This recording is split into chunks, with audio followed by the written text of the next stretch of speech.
Je ne sais pas si vous êtes comme moi, mais moi, j'ai toujours aimé les textes dans la parole de Dieu qui nous donnent certains détails au sujet de la vie des auteurs et des livres qu'on trouve dans l'Écriture. Et un de ces textes-là se trouve justement dans Philippiens chapitre 1. François vient nous en faire la lecture de la première partie, mais au verset 12 à 18, nous avons une petite fenêtre qui s'ouvre sur ce que l'apôtre Paul vivait lui-même pendant qu'il était en prison, alors qu'il affirme une grande vérité au sujet de l'Évangile. Bien que lui était en prison, l'Évangile, lui, n'est jamais emprisonné. Frères et sœurs, l'Évangile n'est jamais confiné. Il n'est pas affecté, lui, par une pandémie et des restrictions sanitaires. Il peut avancer. Et toi et moi, nous avons le privilège de participer, peu importe les circonstances dans lesquelles nous pouvons participer au progrès de cet évangile-là. Alors, voici ce que Paul dit dans la suite du texte, dans Philippiens, chapitre 1, versets 12 à 18. Alors, il dit ceci: « Je veux que vous le sachiez, frères. Ce qui m'est arrivé a plutôt contribué au progrès de l'Évangile. En effet, dans tout le prétoire et partout ailleurs, il est devenu manifeste que c'est pour Christ que je suis dans les chaînes. La plupart des frères, confiants dans le Seigneur, en raison de mes chaînes, ont beaucoup plus de hardiesse pour annoncer sans crainte la parole de Dieu. Certains, il est vrai, prêchent le Christ par envie et rivalité, mais d'autres le font dans des dispositions bienveillantes. Ceux-ci agissent par amour, sachant que je suis établi pour la défense de l'Évangile, tandis que ceux-là annoncent le Christ dans un esprit de rivalité. Leurs intentions ne sont pas pures. Ils pensent ajouter quelques tribulations à mes chaînes. Qu'importe, de toute manière, que ce soit sous un faux prétexte ou que ce soit en vérité, Christ est annoncé, je m'en réjouis et je m'en réjouirai encore. » Alors, dans ces versets, nous trouvons deux vérités importantes. Deux vérités concernant l'Évangile. L'Évangile, il progresse partout. Et comme on vient de l'entendre dans l'histoire et qu'on l'a chanté tout à l'heure, les enfants des îles, les enfants de peu importe dans le monde, l'Évangile progresse partout et il progresse malgré tout. Alors, regardons rapidement les versets 12 à 14 pour voir que l'Évangile progresse partout. Je ne sais pas si tu as le diapo, mon cher Julius, mais tout est là. D'accord. Alors, l'apôtre Paul commence cette section-là en précisant que bien qu'il soit en prison, c'est loin d'avoir ralenti le progrès de l'Évangile. Normalement, nous, on pense que quelqu'un qui est en prison, il est limité, il est confiné, il ne peut pas sortir. Mais l'Évangile, on dirait que parce que Paul était en prison, ça a contribué à l'avancement de l'Évangile. Au verset 12, lorsqu'il dit « ce qui m'est arrivé », il parle de ses chaînes, il parle de son emprisonnement. Paul savait que même si lui était en prison, l'Évangile, lui, n'était pas captif, pardon, ou bâillonné. Et c'est cette vérité-là, frères et sœurs, qui permet à nos frères et nos sœurs, par exemple, qui sont persécutés puis qui sont emprisonnés ailleurs dans le monde, c'est ce qui leur permet de persévérer. Sachant bien sûr ce que le Seigneur leur réserve au ciel, mais de savoir que l'Évangile, même si on est dans des circonstances très limitées, l'Évangile, lui, progresse. Et c'est comme ça aussi dans nos propres vies, lorsque nous passons des moments difficiles, des limites qui nous sont imposées, sur lesquelles nous n'avons aucun contrôle, au lieu de croire que nous ne servons plus à rien, que nous sommes très, très limités dans l'impact qu'on peut avoir, l'exemple de Paul ici nous rappelle que Dieu agit au sein même de nos circonstances pénibles. Paul, il n'en était pas conscient à ce moment-là, alors qu'il était emprisonné. Mais en matière de ministère durable, son travail le plus efficace à l'apôtre Paul, savez-vous qu'il a été probablement, à long terme je parle, son ministère ou l'efficacité de son ministère, à long terme, a probablement été plus grande pendant qu'il a écrit ces 4 lettres qu'on retrouve dans le Nouveau Testament, ce qu'on appelle les lettres de la captivité. Donc, soit qu'il était à Rome ou dans une autre ville, et on a Éphésiens, Philippiens, Colossiens et Philémon. Et à ce que je sache aujourd'hui, à moins que je sois mal informé, mais l'Église de Philippe n'existe plus comme celle du premier siècle. Mais combien, par exemple, la lettre aux Philippiens, elle, a été une bénédiction pour le cœur de millions et de millions de croyants depuis 2000 ans? Et pourquoi le Seigneur a-t-il permis qu'il puisse écrire cette lettre alors qu'il était en prison? Est-ce que Paul aurait pu imaginer la portée de ce qu'il écrivait aux Philippiens? Au moment où il écrit ces lignes en pleine adversité, il nous décrit au moins 2 résultats. Il dit que l'Évangile avait progressé partout et les frères avaient plus de courage pour annoncer l'Évangile. Donc, d'abord, l'Évangile progressait partout tout en ayant un effet, même là où, même si lui était emprisonné. Et il parle du prétoire dans l'histoire. On n'est pas rendu là, mon cher Julius. Tu peux me revenir? On va y revenir dans un instant. Tu as vraiment hâte que je sois rendu au 2e point. Je m'en viens. D'accord. Alors, l'Évangile progresse ici, partout, tout en ayant même un effet, alors que lui est emprisonné. D'abord, le prétoire. Il parle du prétoire dans le texte. Hein, c'était l'habitation près du palais de l'empereur romain où les gardes et les troupes des casernes vivaient puis protégeaient l'empereur ou le gouverneur d'une ville, ainsi que c'est là où on gardait les prisonniers. Alors, imaginez, là, on pense qu'il y avait à peu près 9000 gardes ou en tout cas membres du personnel dans le prétoire. Alors, les soldats se relayaient aux 4 heures pour surveiller tous les prisonniers. Alors, imaginez le champ missionnaire que l'apôtre Paul avait. Tout le monde avait entendu parler dans le prétoire de ce petit homme, non pas parce qu'il avait commis un crime, mais parce qu'il parlait d'un certain Jésus-Christ qui avait vécu avant, qui est mort, et puis semble-t-il qu'il est ressuscité à Jérusalem plusieurs années auparavant. Et tout le monde avait entendu parler de ce petit homme, Paul, qui allait en appeler à César pour lui parler de sa foi en Jésus. Alors, on peut imaginer les gardes. Moi, je m'imagine les gardes. C'est pas dans le texte, mais on peut très bien imaginer les gardes avant leur quart de travail qui se disent « Ah non, c'est à notre tour de surveiller Paul, le fatigant.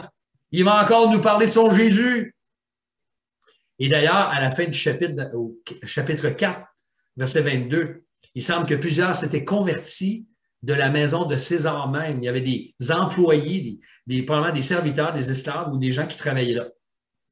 Alors, au verset 14, on a un 2e résultat. Donc, il y avait un champ missionnaire dans le prétoire, mais au verset 14, on a un 2e résultat, c'est que son emprisonnement était un moyen employé par Dieu pour renouveler le courage des croyants dans l'annonce de l'Évangile. Je vous rappelle qu'on est à l'époque de l'empereur Néron. On parle beaucoup ces jours-ci de dictature au Canada. Mais est-ce qu'on peut imaginer ce que c'était que de vivre sous l'Empire, avec l'empereur Néron, son règne de folie? Les chrétiens étaient persécutés d'une façon incroyable. Ils annonçaient l'Évangile au risque de leur vie. Ils avaient toutes les raisons du monde de craindre les autorités, de vouloir se cacher. Mais en voyant le courage de Paul en prison, vous savez ce qui se passait? C'est que des soldats puis des hauts dignitaires de Rome qui entendaient l'Évangile, bien, ces gens-là, les autres chrétiens qui étaient pas nécessairement en prison avec Paul, mais eux étaient encouragés de faire la même chose quand ils voyaient le courage de Paul. Si un homme comme Paul pouvait parler avec autant de hardiesse du glorieux message de l'Évangile, à plus forte raison, ceux qui étaient libres pouvaient le faire. Alors, remarquez bien le paradoxe dans la situation ici. Nous sommes dans une société romaine où la puissance humaine et la hardiesse se manifestent dans la liberté. Donc, certainement pas en prison. Paul est enchaîné et l'Évangile jouit d'une grande liberté. Pourquoi? Parce qu'il progresse partout. Frères et sœurs, l'Évangile n'est jamais, jamais, jamais, jamais emprisonné. Paul est dans les chaînes, les croyants sont libérés de leurs craintes. Et quand on regarde dans le monde aujourd'hui, plus que jamais, l'Évangile, c'est pas nécessairement en Amérique du Nord qu'il a ses plus grands progrès. Malheureusement, on aimerait ça. Mais où est-ce que l'Évangile progresse le plus selon vous? mais c'est dans les milieux hostiles à l'Évangile, aux quatre coins de la planète. Dieu prend plaisir à faire avancer son Évangile dans l'adversité, dans des situations qui semblent désespérées, et d'autres croyants sont encouragés dans leur témoignage. Donc, l'Évangile progresse partout, surtout lorsque les circonstances sont pénibles. La deuxième vérité dans le texte, et on va la regarder brièvement avant de regarder quelques applications rapides. L'Évangile progresse, deuxièmement, malgré tout. Et ça, c'est merveilleux. Tu vois, l'Évangile ne progresse pas simplement partout, il progresse malgré tout. Et ça, c'est au verset 15 à 18. Paul nous présente le progrès de l'Évangile d'un autre angle. Il présente deux groupes de personnes qui annoncent le message avec des motifs différents. Le premier groupe annonce l'Évangile par envie, par rivalité et pour faire tort à l'apôtre. Puis le deuxième proclame par amour Christ pour Paul. Alors le premier groupe, justement, dans le fond, il est pro-Christ, mais anti-Paul. Il n'y a rien qui semble indiquer dans le texte que c'était des hérétiques ou des faux docteurs, mais il présentait l'Évangile avec un esprit de dispute pour justement faire du tort à Paul. Il profitait de son emprisonnement pour l'attaquer. Et on peut imaginer des paroles comme « Ah ben nous, là, notre ministère est beaucoup plus béni que celui de Paul, parce que Paul il est en quatre murs, lui, là. Il n'a pas la capacité d'annoncer l'Évangile. Il ne savait pas ce qu'il disait. » Et malheureusement, il y aura toujours des gens qui vont utiliser l'Évangile et même les circonstances adverses et les souffrances des autres pour faire du tort, pour être malveillants, qui sont remplis de jalousie, puis qui aiment la controverse. Il y en aura toujours des gens comme ça. Et il ne faut pas se décourager quand il arrive. Le Seigneur nous a averti qu'il y en aurait, l'apôtre Paul a averti dans les épîtres à Timothée et Tite qu'il y en aurait des adversaires. Donc, il y avait des gens qui étaient pro-Christ, mais anti-Paul, malheureusement. Le deuxième groupe qu'on retrouve, et tu peux remettre la diapo, mon cher, c'est que ces frères et ces sœurs-là dans la foi, sachant que Paul était emprisonné pour la défense et la proclamation de l'Évangile, bien eux, pendant que Paul il témoignait aux autorités romaines, eux prenaient la relève dans les villes et les villages, justement. Donc, leur amour pour Christ et pour Paul les poussait non pas à être anti-Paul, au contraire, mais à faire du bien. Et Paul pouvait dire au verset 18 que peu importe le motif, il se réjouissait que Christ soit annoncé. Ce n'était pas son évangile à lui, hein, c'était celui de Christ et il portait du fruit. En conclusion, qu'est-ce qu'on peut retirer comme leçon de cette présentation ici? On y va, Julius? On va avec la prochaine diapo. 3 leçons à tirer. La première, c'est que dans l'adversité et les difficultés, tu peux choisir de t'apitoyer, de critiquer tout ce qui bouge, tu peux te retirer, et ça, il y a un certain qui font ça, ou bien tu peux faire en sorte que ton adversité devienne une bénédiction pour les autres. Tu vis des circonstances pénibles en ce moment, ou hors de ton contrôle, j'aimerais t'encourager à penser et à agir de telle sorte que Dieu soit glorifié, que ça contribue au progrès de l'Évangile et que même d'autres croyants soient stimulés dans leur foi et leur témoignage parce qu'ils sont inspirés par ta persévérance dans l'adversité et dans les souffrances. Alors, c'est une leçon très importante qu'on tire ici. La deuxième, c'est qu'on ne devrait pas être scandalisé ou surpris de rencontrer des gens qui annoncent l'Évangile différemment, avec un style qui ne nous est pas familier, ou même qui font les choses différemment, ou qui ont même certains de mauvais motifs. Et l'Internet est rempli de ça. Et pas juste l'Internet. Il y a des églises où on se demande, dans leur annonce de l'Évangile, pourquoi ils le font. Il y en a des gens qui cherchent le prestige, qui n'ont pas été appelés par Dieu, qui n'ont pas été éprouvés ou envoyés par une église locale, mais dans sa grâce, c'est ce qui est fascinant dans le fond, c'est que Dieu peut les utiliser malgré même les erreurs importantes dans leur enseignement. Je vous ai déjà partagé ça il y a longtemps, mais saviez-vous que je suis venu à l'Évangile à l'âge de 19 ans, presque 19 ans, en 1976, à la suite du harcèlement, littéralement. Un gars avec qui j'étais dans la même chambre en train de faire de l'arpentage ailleurs, dans une autre région, pendant l'été. Cet homme-là m'a harcelé pour que je lise la Bible, pour que je lise un livre sur la prophétie. Il était membre d'une secte. Et puis en plus, il était alcoolique. Parce qu'il y avait sa caisse de bière sous son lit et il en buvait 12 par soir. Et il m'a parlé de la Bible et j'ai entendu l'Évangile avec Guy Lavoie et d'autres frères et sœurs au cégep, à l'université, et je me suis converti à Jésus-Christ. Alors, Dieu peut utiliser toutes sortes de circonstances. Et la dernière, et je termine avec ça, la dernière leçon, c'est que ce texte nous rappelle que plus que jamais en 2022, frères et sœurs, Dieu nous confie la grâce. C'est une grâce extraordinaire de participer au progrès de l'Évangile. Alors, laisse-moi te demander en conclusion, où sont tes aspirations ces jours-ci?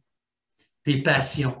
Si tu appartiens vraiment au Seigneur Jésus-Christ, si tu as placé ta foi en lui, si ce n'est pas encore fait, je t'invite à le faire de tout cœur, de confesser, de reconnaître que Christ est mort à la croix pour tes fautes et que tu as besoin de lui, que tu veux lui céder ta vie et tu veux le suivre et abandonner tes fautes et marcher avec lui.